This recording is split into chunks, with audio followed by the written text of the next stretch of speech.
Kingdom Come Deliverance is a story-driven open-world RPG developed by Warhorse Studios.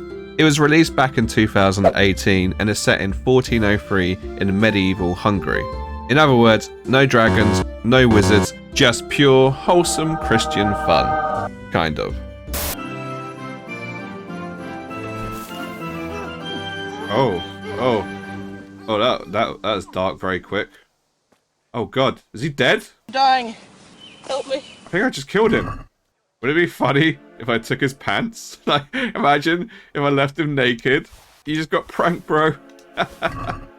What a great prank. Have a wonderful day. You got pranked, bro. so funny I pranked him. It's just a prank. It's fine. Fine. He's not dead. Upon release, it received mixed reviews. Some people were very impressed with the immersion and the storytelling, whilst others felt like it was a bit clunky and a bit too difficult.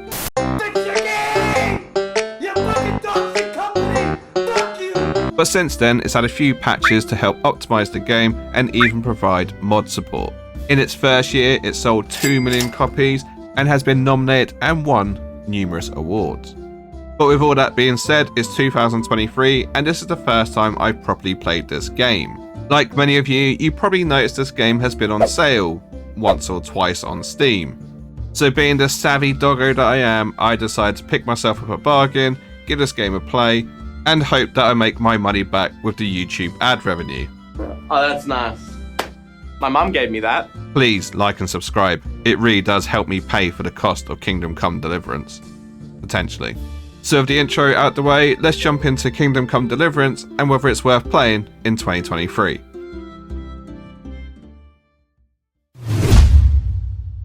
Okay, let's talk gameplay. This game is designed to make you feel fully immersed within this environment, and to do that, they've gone for the bold choice of making it so that you are stuck in a first-person camera view. Some people will hate this, other people, like myself, will absolutely love it. That's not to say that the game is constantly like this. There are cinematic shots when you are doing part of the story or an action sequence. There are also survival elements to this title. You do have to keep yourself well fed, and unfortunately you do have to go to bed. But where this game truly shines is the fact that they really put the roleplay in RPG. Yes, you are locked to one character. His name is Henry and he's a blacksmith's son. I'll be honest with you, I have a very low attention span when it comes to questing within games. However, this one really captivated me, and for the sake of not ruining the plot for anyone else, that's pretty much all the information I'm going to tell you about our hero Henry, and this 10 out of 10 story. What you do with Henry is completely up to you. If you want to be a psychopath going around murdering priests, you can do that, and trust me, I've done that. Shh, shh, shh, shh, shh, shh, shh, shh, sleep. Oh shit. No, wrong button! I pushed wrong button! Or perhaps you fancy yourself as more of a Robin Hood sort of character who robs from the rich to give to the poor. You can totally do that too. To give you a further understanding as to how much you can roleplay, there is even an achievement you can unlock for being an alcoholic. Something tells me Henry's going to look more like Phil Mitchell by the end of this playthrough. And that's just the low end of the spectrum. For a Chad player like myself, I decided to play on hardcore difficulty, which meant there was no map markers. I couldn't see myself on the map. I had to navigate by looking at everything around me. I also got 2 negative perks to start off with, and I thought sleepwalking would be a great one until it actually happened. Oh shit. Oh, you motherfucker. This is so stupid. This is actually fucking stupid. But why stop there? Let's remove fast travel and make the enemies more difficult. And what's that? You want to save the game whenever you can? Well, guess what? That's going to cost you. You either have to sleep in it in or take some save schnaps, or whatever they call it. And I have to say, I'm so happy I chose this setting because it really made me engage with this game. There are choices you'll have to make, and each choice has its own consequence. And be warned, if you've ever played Morrowind, it has a very similar setup in terms of you can murder any named NPC you want within reason. So you can inadvertently If you decide to be a bastard, cuck yourself later in the game. Drop. Oh, I don't do anything. Fuck him. Oh! Fuck. Oh my god, that was brutal. Oh my god. Oh, look away, Pebbles. You're not meant to see this. Jesus. It's more than likely you'll hear people complain about the combat being too difficult, and quite frankly, I don't agree with that. Although at times this game has the look and feel of an Elder Scrolls title such as Skyrim or even a more graphically enhanced Oblivion, the combat is more on a level with Chivalry 2. It takes skill, there's directional combat, there's feints, there's counters. You even have different weapons to choose from which work better in different situations. So if you come to this game thinking you're going to 1vx every garden site and eventually become the king, you'll be brought back down to reality pretty quickly. And to anyone thinking there'll just be a stealth bow archer like in Skyrim, I got news for you. The bow combat on this is actually quite difficult, and enemies aren't stupid. You shoot with a bow and arrow, guess what they're going to do? Chase you down with a fucking axe and murder you. Ah, fuck me. Why? Yes, I found this out several times. I'm sure a lot of you will find this game very appealing just with what's been said so far, but I haven't even got into the character progression yet. There are several skill lines, there are several perks, you even have different love interests you can have, and you get a pet dog. What more could you possibly want? And to anyone wondering, yes, this game is free roam. You have the ability to explore several different towns, go lurking in the woods for bandits, and even go hunting, fishing, and all your usual RPG side quests. So it might surprise you then when I tell you a lot of players won't even get to experience half these mechanics because so many people quit before it gets good. And it's because of one major flaw in this title. So I've actually played this game before, but fell for the same pitfall that most other new players will experience. To best describe the issue with Kingdom Come Deliverance, I'm going to use Breaking Bad as an analogy.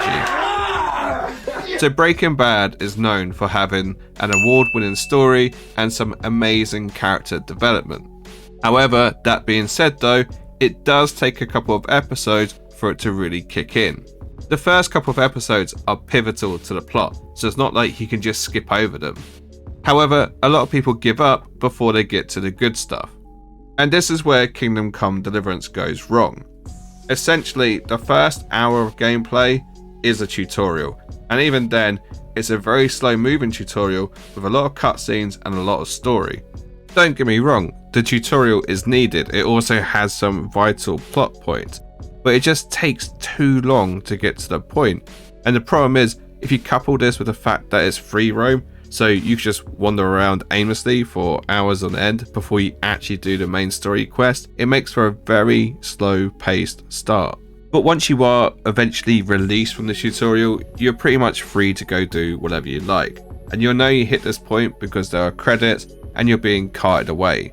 As critical as I'm being though, the story is probably one of the most immersive stories I've played in quite some time. Maybe the shit tutorial actually helps with that, or maybe it's the fact that your choices actually seem to matter. Or maybe it's the fact that it's a medieval knight game actually based on realism as opposed to Dungeons and Dragons. But none of this will matter if people just simply don't get past the tutorial. And trust me, I know, I'm speaking from experience as this is my second time playing this game. Now, it's worth noting that this is Warhorse Studios' first ever game that they've developed, which is pretty spectacular when you think how smoothly this game runs and how well thought out it actually is. That's not to say that the game is perfect, there is the odd jankiness here and there, but let's be honest, people forgive Skyrim for fucking a lot worse. So am I going to be bothered about a couple of NPCs being stuck? Probably not.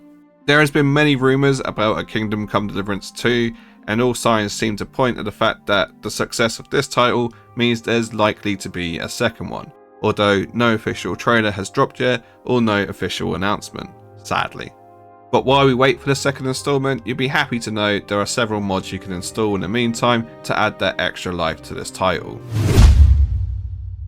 My favourite RPG I've ever played is Oblivion, And the reason I loved Oblivion so much is because it gave you a lot of freedom and it made you feel like every NPC was potentially important. And I haven't played that game in quite some time, and yet when I play Kingdom Come Deliverance, it has some sort of warm familiarity to it, and it reminds me of Oblivion so much in that sense of like the freedom that I have and the choices that I make. In the last couple of days, I've racked up 16 hours, which doesn't sound impressive until you realise I have a full-time job and somewhat of a social life. Sorry to brag. Not only that, it's done the one thing that a game hasn't done to me in quite some time, and that is I actually think about it when I'm not playing it. I'm actually daydreaming about playing this game. So if you got to this part of the video and you're still considering whether you should purchase this game or not, let me save you the trouble. Just go and buy it. It's constantly on sale. You can spend 3 or 4 quid. You will get more than your money's worth out of this game, and it might become a new favourite. And on that bombshell, I'll end the video there. But if you have enjoyed this video and you want to see more like it, by all means consider subscribing. If you want to see more RPG playthroughs, or even if you want to see me play and review Oblivion, leave 69 likes and I might consider it. I'll leave some other videos on the screen which you might enjoy, and as always, a big thank you to my patrons and YouTube members. You guys are the best. I'll catch you in the next one. Bye bye for now.